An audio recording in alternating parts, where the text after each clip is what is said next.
ನಮಸ್ಕಾರ ಎಲ್ಲರಿಗೂ. ನಮ್ಮ ಗ್ರಾಮ ಪಂಚಾಯಿತಿ ಅರಿವು ಕೇಂದ್ರೀಯ ಗ್ರಂಥಾಲಯದಲ್ಲಿ ಕೇಂದ್ರ ಸಚಿವೆ ನಿರ್ಮಲಾ ಸೀತಾರಾಮನ್ ಅವರು ಭೇಟಿ ನೀಡಿದ್ದು ನಮಗೆ ತುಂಬ ಹೆಮ್ಮೆಯ ವಿಷಯ. ಹಾಗೆ ಈಗ ಅದೇ ಗ್ರಾಮದಲ್ಲಿ ಇದೀಗ ಮಕ್ಕಳಿಗಾಗಿ ಒಂದು ವಿಶೇಷ ಬೇಸಿಗೆ ಶಿಬಿರವನ್ನು ಏರ್ಪಡಿಸಿದ್ದು, ಈ ಶಿಬಿರದಲ್ಲಿ ಏನೇನಿದೆ ಅಂತ ಇವತ್ತು ನಾವು ಸಂಪೂರ್ಣವಾಗಿ ನೋಡೋಣ. ಬನ್ನಿ ಪಾಲಕ ಪೋಷಕರೇ, ಈ ವಿಡಿಯೋನ ಕೊನೆಯವರೆಗೂ ಸ್ಕಿಪ್ ಮಾಡದೆ ನೋಡಿ.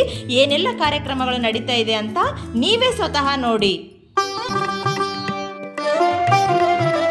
ಗ್ರಾಮ ಪಂಚಾಯಿತಿ ಬಾಗೇವಾಡಿ. ವಿಷಯ ಬೇಸಿಗೆ ಬೆಸುಗೆ 2026 ಕಾರ್ಯಕ್ರಮದ ಅಂಗವಾಗಿ ಮಕ್ಕಳು ಅರಿವು ಕೇಂದ್ರಕ್ಕೆ ಗ್ರಂಥಾಲಯ ಭೇಟಿ ನೀಡುವ ಕುರಿತು. ಆತ್ಮೀಯ ನಾಗರಿಕರೇ, ಪಾಲಕರೇ ಹಾಗೂ ಪೋಷಕರೇ, ಬಾಗೇವಾಡಿ ಗ್ರಾಮದ ಸಮಸ್ತ ಜನತೆಗೆ ಈ ಮೂಲಕ ತಿಳಿಸುವುದೇನೆಂದರೆ, ನಿಮ್ಮ ಮಕ್ಕಳ ಶೈಕ್ಷಣಿಕ ಪ್ರಗತಿಗಾಗಿ ನಮ್ಮ ಗ್ರಾಮ ಪಂಚಾಯಿತಿಯು ವಿಶೇಷವಾದ ಅವಕಾಶವೊಂದನ್ನು ಕಲ್ಪಿಸಿದೆ. ಈ 2 ತಿಂಗಳ ಬೇಸಿಗೆ ರಜೆಯಲ್ಲಿ ಮಕ್ಕಳು ಕೇವಲ ಆಟವಾಡುತ್ತಾ ಸಮಯ ಕಳೆಯದೆ ಅವರ ಭವಿಷ್ಯಕ್ಕೆ ಅಡಿಪಾಯ ಹಾಕಲು ಬೇಸಿಗೆ ಬೆಸುಗೆ 2026 ಕಾರ್ಯಕ್ರಮವನ್ನು ಹಮ್ಮಿಕೊಳ್ಳಲಾಗಿದೆ. ನಮ್ಮ ಮನವಿ, ಗ್ರಾಮದ ಪ್ರತಿಯೊಬ್ಬ ಪೋಷಕರು ತಮ್ಮ ಮಕ್ಕಳನ್ನು ತಪ್ಪದೇ ಗ್ರಂಥಾಲಯಕ್ಕೆ ಕಳುಹಿಸಿಕೊಡಬೇಕು.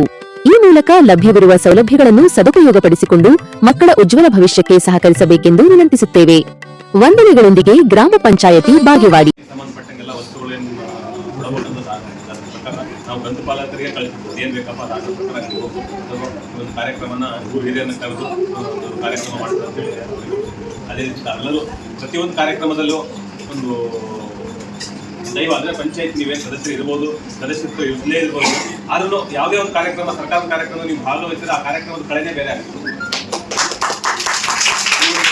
ಅರಿವು ಕೇಂದ್ರ ಗ್ರಂಥಾಲಯ ಭಾರತ ದೇಶದ ಒಂದು ಮಂತ್ರಿ ಬಂದು ಇಲ್ಲಿ ಹೋಗ್ಯಾರಂದ್ರೆ, ನೀವು ಇಡೀ ರಾಜ್ಯದಾಗ ಎಲ್ಲೇ ಹೋದ್ರು ಬಾಗೇವಾಡಿ ಅಂದ್ರೆ ಗ್ರಂಥಾಲಯ ಹೋಗ್ತೀನಿ, ನಮ್ಮ ನಾಗಪ್ಪ ಗ್ರಂಥಾಲಯ ಹೋಗ್ತೀನಿ ಅಂತೇಳಿ ಅದು ಇಡೀ ಭೇಟಿಗೆ ಹೆಸರು ಆಗಿದೆ. ಮತ್ತೆ ಬೇರೆ ಬೇರೆ ಕಾರ್ಯಕ್ರಮ ನೀವೆಲ್ಲ ಒಟ್ಟುಗೂಡಿ ಎಲ್ಲದಕ್ಕೂ ಈ ಬಾಗೇವಾಡಿ ಒಂದು ಹೆಸರು ತರಬೇಕು ಅಂತ ನಮಗೆ ಇದೇ ರೀತಿ ಮುಂದುವರ್ಸ್ಕೊಂಡು ಹೋಗಿ ಇವತ್ತು ನಮ್ಮ ಅರಿವು ಕೇಂದ್ರದಲ್ಲಿ ಉನ್ನತ ಮಟ್ಟಕ್ಕೆ ಬೆಳಿಬೇಕಾದ್ರೆ ಒಂದು ಸೆಂಟ್ರಲ್ ಮಿನಿಸ್ಟರ್ ಬರಬೇಕಾದ ಕಾರಣ ನೀವೆಲ್ಲರೂ ಕಾರಣ ಇದ್ದೀವಿ. ಯಾಕಂದ್ರೆ ಈ ಬಿಲ್ಡಿಂಗ್ ಕಟ್ಟಬೇಕಾಗ ನಮ್ಮ ಅಭಿವೃದ್ಧಿ ಅಧಿಕಾರಿಗಳಾಗಲಿ, ನಾವು ಪಂಚಾಯತಿ ಆಡಳಿತ ಇವರು ಅಧ್ಯಕ್ಷರು, ಉಪಾಧ್ಯಕ್ಷರು, ಮೆಂಬರ್ ಎಲ್ಲರೂ ನಿಂತು ಈ ಕಟ್ಟಡವನ್ನು ಅಚ್ಚುಕಟ್ಟಾಗಿ ಕಟ್ಟಿದ್ರಿ. ಎಲ್ಲ ರೀತಿಯಿಂದ ಇಲ್ಲಿ ನಮ್ಮ ಬಳ್ಳಾರಿ ಜಿಲ್ಲೆಯಲ್ಲೇ ನಮ್ಮ ಹೆಸರುವಾಸಿಯಾದಂಥ ಒಂದು ನಮ್ಮ ಅರಿವು ಕೇಂದ್ರ ಇರುತ್ತೆ. ಎಲ್ಲೇ ಹೋಗಲಿ, ನಿಮ್ಮ ಬಾಗೇವಾಡಿ ಅಂದ್ರೆ ನಿರ್ಮಲಾ ಸೀತಾರಾಮನ್ ಮೇಡಮ್ ಬಂದಿದ್ರಲ್ಲ, ನಿಮ್ಮ ಪಂಚಾಯತಿಗೆ ನಾವು ಅಂತ ಕೇಳ್ತಾರೆ. ನಿಮ್ಗೆ ಕೇಳಿರ್ಬೋದು, ನಿಮಗೆ ಭಾಳ ಜನ ಕೇಳಿರ್ತಾರೆ ಬಾಗೇವಾಡಿ ಅಂತ. ಅದೇ ರೀತಿ ನೀವು ಒಳ್ಳೆ ಸಹಕಾರ ಕೊಟ್ಟಿದ್ದೀರಾ. ಮುಂದೆ ಆದರೂ ನೀವು ನಿಮ್ಮ ಓಣೆಯಲ್ಲಿ, ನಿಮ್ಮ ಏರಿಯಾದಲ್ಲಿ ಚಿಕ್ಕ ಮಕ್ಕಳಾಗಲಿ 1ರಿಂದ 10ನೇ ತರಗತಿ ಹೋದಂಥ ಮಕ್ಕಳನ್ನ ನೀವು ಸ್ವಲ್ಪ ಲೈಬ್ರರಿ ಕಳಿಸ್ಕೊಡಿ. ಬೈರಿ, ಹೋಗಿ ಓಣೆಗಳಾಗ ಹೇಳ್ರಿ, ಹೋಗ್ರಿ ನೀವು ಲೈಬ್ರರಿಗೆ ಹೋಗ್ರಿ. ಒಳ್ಳೆ ರೀತಿಯಿಂದ ಅಲ್ಲೆಲ್ಲ ಆಟಗಳು ಸಾಮಾನು, ಚೆಸ್ ಐತಿ, ಕೇರಮ್ ಮಾಡೋದು, ಚೆಸ್ ಆಡೋದು, ಹಾವು ಏನೇ ಆಟ ಆಡೋದು, ಮತ್ತು ಆಮೇಲೆ ಕ್ರಿಕೆಟ್ ಆಡೋದು, ಜಂಪಿಂಗು, ಹುಡುಗರಿಗೆ ಹೆಣ್ಮಕ್ಳಿಗೆ ಜಂಪಿಂಗು, ಗಂಡು ಹುಡುಗೆಲ್ಲ ಜಂಪಿಂಗ್ ಆಡೋದು, ಎಲ್ಲ ರೀತಿಯಿಂದ ಆಟಗಳು ಇಲ್ಲಿ. ಯಾವ ಈ ಬೇಸಿಗೆ ಶಿಬಿರದಲ್ಲಿ ಯಾಕೆ ಬೇಸಿಗೆ ಶಿಬಿರ ಮಾಡಿದ್ರೆ ಅಂದರೆ, ಈಗ ನೋಡ್ರಿ ನಮ್ಮೂರಿನ ಬಿಸಿಲು ಎಷ್ಟು ಟೆಂಪ್ರೇಚರ್, ಈ ಟೆಂಪ್ರೇಚರಿಗೆ ದೊಡ್ಡವರಿಗೆ ತಡ್ಕೊಳಕ್ಕಾಗ್ತಿಲ್ಲ, ಚಿಕ್ಕ ಮಕ್ಕಳು ಮತ್ತು ಆಮೇಲೆ ಅವರೆಲ್ಲ ವಯಸ್ಸಲ್ಲ. ಅದಕ್ಕೋಸ್ಕರನೇ ಆ ಮಕ್ಕಳನ್ನ 15 ದಿವಸ ಕಾಲ ನಾವು ನಮ್ಮ ಲೈಬ್ರರಿಯಲ್ಲಿ ಫ್ಯಾನ್ಗಳಿಗೆ ತಣ್ಣನ ಒಂದು ವಾತಾವರಣದಲ್ಲಿ ಬೆಳೀಲಿ, ತಿರುಗಾಡಲಿ, ಒಳಗೆ ಬಿಸಿಲಿಗೆ ಹೋಗಿ ಆರೋಗ್ಯ ಹಾಳು ಮಾಡ್ಕೊಂಡು ಬೇಡ ಅಂತೇಳಿ ಸರ್ಕಾರದಿಂದ, ನಮ್ಮ ಪಂಚಾಯತಿಯಿಂದ ಎಲ್ಲ ವ್ಯವಸ್ಥೆ ಮಾಡಿಕೊಟ್ಟಿದ್ದಾರೆ. ನಿಮ್ಮ ಮಕ್ಕಳನ್ನು ಇಲ್ಲಿ ಕಳಿಸಿ ಒಳ್ಳೆ ಕ್ರಿಯಾಶೀಲರನ್ನಾಗಿ ಮಾಡಿ. ಗ್ರಂಥಾಲಯದಲ್ಲಿ ಬೇಸಿಗೆ ಶಿಬಿರ ಕಾರ್ಯಕ್ರಮ ಉದ್ಘಾಟನೆಗೊಂಡು ಒಂದು ಮಕ್ಕಳಿಗೆ ಒಂದು ಒಳ್ಳೆಯ ಸದುಪಯೋಗ ಮಾಡಿಕೊಳ್ಳೋಕ್ಕೆ ಒಂದು ಅವಕಾಶ ಮಾಡಿಕೊಟ್ಟಂಥ ಎಲ್ಲ ನಮ್ಮ ಪಂಚಾಯತಿ ಅಧಿಕಾರಿಗಳಿಗೂ ಮತ್ತು ಸಿಬ್ಬಂದಿಯವರಿಗೂ, ಎಲ್ಲ ಜಿಲ್ಲಾ ಪಂಚಾಯತಿಯವರಿಗೂ ಧನ್ಯವಾದಗಳು ತಿಳಿಸುತ್ತಾ, ಅದೇ ರೀತಿಯಾಗಿ ಈಗ ನಾವು ಏನು ಮಾಡಿದರೂ ಉಪಯೋಗ ಇಲ್ಲ, ಮತ್ತು ಫಸ್ಟ್ ಮಕ್ಕಳಿಗೆ ವಿದ್ಯಾಭ್ಯಾಸ ಕೊಡಬೇಕು. ವಿದ್ಯಾಭ್ಯಾಸ ಕೊಟ್ರೆ ಈ ಕಾಲದಲ್ಲಿ ನಾವು ಏನು ಕಳ್ತನ ಮಾಡೋಕ್ಕಾದ್ರೂ ಕೂಡ ವಿದ್ಯೆ ಕಲ್ತಿರ್ಬೇಕು. ವಿದ್ಯೆ ಕಲ್ತ್ರೇ ಮತ್ತೆ ಏನಾದರೂ ಮಾಡಕ್ಕೆ ಬರ್ತದೆ. ಅದಕ್ಕಾಗಿ ಫಸ್ಟ್ ನಾವು ವಿದ್ಯಾಭ್ಯಾಸನ ಮಕ್ಕಳಿಗೆ ವಿದ್ಯಾಭ್ಯಾಸ ಕೊಡೋದನ್ನ ನಾವು ಮನೆಯಾಗ ಹೇಳ್ಬೇಕು. ಎಲ್ಲ ಮಕ್ಕಳಿಗೆ ವಿದ್ಯಾಭ್ಯಾಸ ಕೊಡಬೇಕು. ಅದಕ್ಕೆ ಅನುಕೂಲವಾಗಿ ಇವಾಗ ಗ್ರಂಥಾಲಯ ನಮ್ಮೂರಾಗ ಒಳ್ಳೆಯ ಒಂದು ಮಾಡಿಸಲಾಗುತ್ತೆ. ಏನಂತ ಹೇಳಿದ್ರೆ, ಇಲ್ಲಿ ಗಣಿತಕ್ಕೆ ಸಂಬಂಧಿಸಿದಂತಹ ಒಂದು ಚಟುವಟಿಕೆಗಳು, ಇಂಗ್ಲಿಷ್ಗೆ ಸಂಬಂಧಿಸಿದಂತಹ ಚಟುವಟಿಕೆಗಳು, ಭಾಷೆಯನ್ನ ಕಲಿಯುವಂಥದ್ದು, ಮತ್ತೆ ಮಕ್ಕಳಿಗೆ ಮನರಂಜನೆಯನ್ನ ನೀಡುವಂಥದ್ದು. ನಂತರದಲ್ಲಿ ಏನು ಅಂತ ಹೇಳಿದ್ರೆ, ಮಕ್ಕಳಿಗೆ ಇಲ್ಲಿ ಉತ್ತಮ ರೀತಿಯಾದಂತಹ ಒಂದು ಗ್ರಂಥಾಲಯದಲ್ಲಿ ಒಂದು ಕಂಪ್ಯೂಟರ್ಗಳ ಮೂಲಕ ಒಂದು ತಂತ್ರಜ್ಞಾನದ ಒಂದು ಶಿಕ್ಷಣವನ್ನು ನೀಡೋದ್ರ ಮೂಲಕ ಅವರಿಗೆ ಒಂದು ಸೃಜನಶೀಲತೆ ಬೆಳೆಯುವಂಥದ್ದು. ಈಗ ನಾವು ಎಲ್ಲಾ ರೀತಿಯಾದಂತಹ ಮಕ್ಕಳಿಗೆ ಚಟುವಟಿಕೆಗಳಂತ ಏನಂತ ಹೇಳಿದ್ರೆ, ನಾವು ಈ ಒಂದು ಬಣ್ಣದ ಪೇಪರ್ಗಳನ್ನ, ಸ್ಕೆಚ್ಗಳನ್ನ ಕೊಡೋದ್ರ ಮೂಲಕ ಅವರು ಹಲವಾರು ರೀತಿಯಾದಂತಹ ಒಂದು ಆಕೃತಿಗಳನ್ನ ಮಾಡ್ತಾರೆ. ಕೈಗೆ ವಾಚ್ಗಳನ್ನ ಮಾಡುವಂಥದ್ದು, ಬ್ಯಾಕ್ ಸೈಡ್ ಮಾಡುವಂಥದ್ದು, ನಂತರದಲ್ಲಿ ಸರಗಳನ್ನ, ಬೆಲ್ಟ್ಗಳನ್ನ, ಮತ್ತೆ ಗೊಂಬೆಗಳನ್ನ ತಯಾರಿಸುವಂಥದ್ದು, ನಂತರದಲ್ಲಿ ಕಟ್ಟಿಗಳ ಮೂಲಕ, ಕಲ್ಲುಗಳ ಮೂಲಕ ಒಂದು ಗಣಿತದ ಚಟುವಟಿಕೆಗಳನ್ನ ಕಲಿಯುವಂಥದ್ದು. ಆಮೇಲೆ ದಿನನಿತ್ಯ ಏನು ಅಂತ ಹೇಳಿದ್ರೆ, ಮಕ್ಕಳ ಒಂದು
ಬೇಸಿಗೆ ಸಂಭ್ರಮದ ಚಟುವಟಿಕೆಗಳು ಜ್ಞಾನದ ಬೆಳಕು ಮಕ್ಕಳಿಗಾಗಿ ವಿಶೇಷ ಬೇಸಿಗೆ ಶಿಬಿರ. ಈ ಶಿಬಿರವನ್ನು ಎಲ್ಲ ಮಕ್ಕಳು ಸದುಪಯೋಗ ಪಡಿಸಿಕೊಳ್ಳಬೇಕು ಅನ್ನೋದೇ ಈ ಒಂದು ಶಿಬಿರದ ಮುಖ್ಯ ಉದ್ದೇಶವಾಗಿರುತ್ತದೆ. ಬೇಸಿಗೆ ರಜೆಯಲ್ಲಿ ಮಕ್ಕಳು ಸಮಯ ವ್ಯರ್ಥ ಮಾಡದೆ ಹೊಸ ವಿಷಯಗಳನ್ನು ಕಲಿಯಲು ಅವರ ಮನೋವಿಕಾಸ ಮತ್ತು ದೈಹಿಕ ಬೆಳವಣಿಗೆಗಾಗಿ ಈ ಶಿಬಿರವನ್ನು ನಮ್ಮ ಈ ಗ್ರಾಮ ಪಂಚಾಯಿತಿ ಅರಿವು ಕೇಂದ್ರ ಗ್ರಂಥಾಲಯದಲ್ಲಿ ಆಯೋಜಿಸಲಾಗಿದೆ. ಬಾಗೇವಾಡಿ ವ್ಯಾಪ್ತಿಯ ಎಲ್ಲ ಪಾಲಕ ಪೋಷಕರು ತಪ್ಪದೆ ತಮ್ಮ ಮಕ್ಕಳನ್ನು ಈ ಶಿಬಿರಕ್ಕೆ ಕಳಿಸಬೇಕು ಅಂತ ಹೇಳ್ತಾ ಈ ವಿಡಿಯೋನ ಇಲ್ಲಿಗೆ ಮುಗಿಸ್ತಾ ಇದ್ದೀನಿ. Thank you. ಈ ವಿಡಿಯೋ ನಿಮ್ಗೆ ಇಷ್ಟ ಆದರೆ ಒಂದು ಲೈಕ್ ಕೊಡಿ, ಶೇರ್ ಮಾಡಿ, ಸಬ್ಸ್ಕ್ರೈಬ್ ಮಾಡಿ ಅಂತ ಹೇಳ್ತಾ ಬಾಯ್.